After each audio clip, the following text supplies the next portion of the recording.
this is Mikhail with Hustle System, where art meets commerce. Today, we are in Miami, and in this video, we're gonna be talking about why scarcity is actually good for you. Let's dig in. So, the average influencer or motivator always talks about abundance, abundance, abundance, and getting out of scarcity mentality. And that's viewed as a very honorable and a very positive pursuit, right? To avoid looking at the bad, start looking at the good. And as you know, we do preach that quite a bit.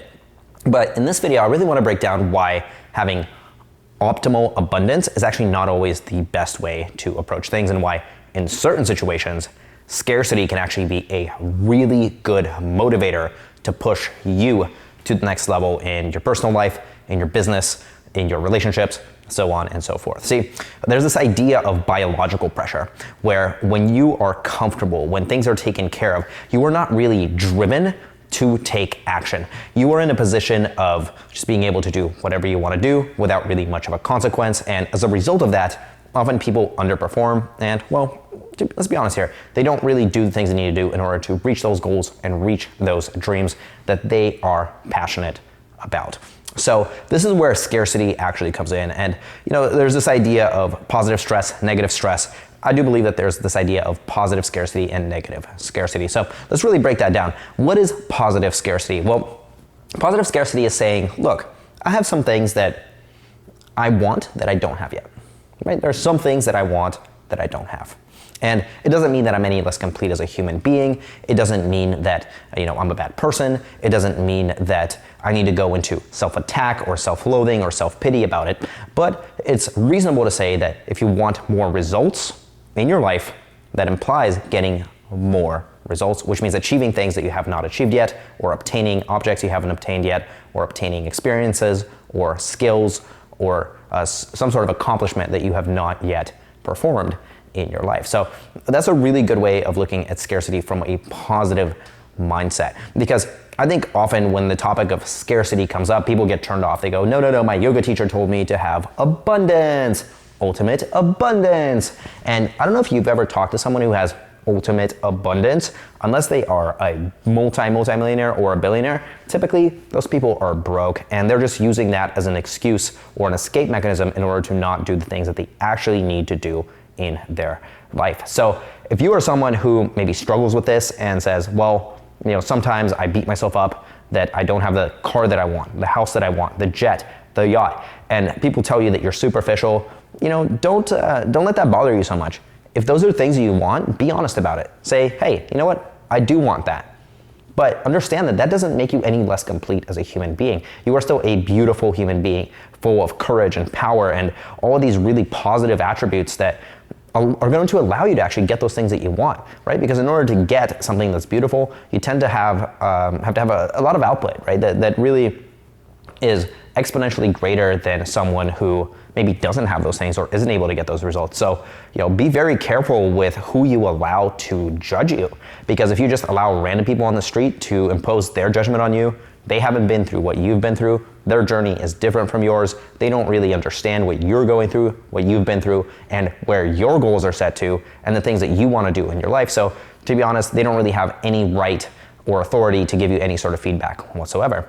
So that's positive scarcity. Now, there is such a thing as negative scarcity, and let's really draw a fine line between the two. So whereas positive scarcity is something that you can use as an engine to propel yourself forward, to drive yourself to the next level, negative scarcity tends to be something that holds you back or limits you from taking action and getting those results that you need to get. So a good example of negative scarcity is, I don't have enough money, so I can't do this. Or I don't have enough time, so I can't do this. Or I'm not good enough, so I can't do this.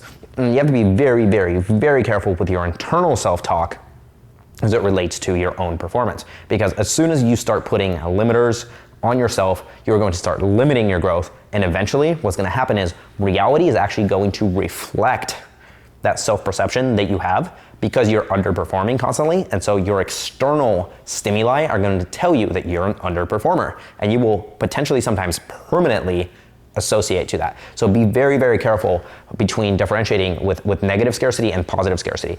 Positive scarcity is something that when you're in it, it's a little bit uncomfortable and it's a little bit scary, and you might get a little bit of anxiety from it.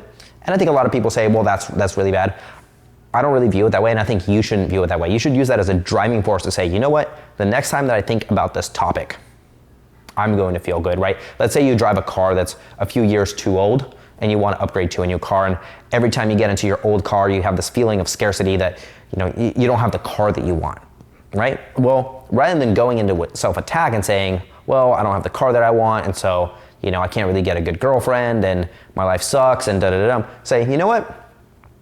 I don't have the car that I want, but I'm gonna make it so that by this time next year, I'm gonna get exactly the car that I want, because I know that car costs this much money, and in order to get it, I need to save this much per month and allocate that money to that. Or I need to take double the action or triple the action in order to generate more money to get it a lot faster.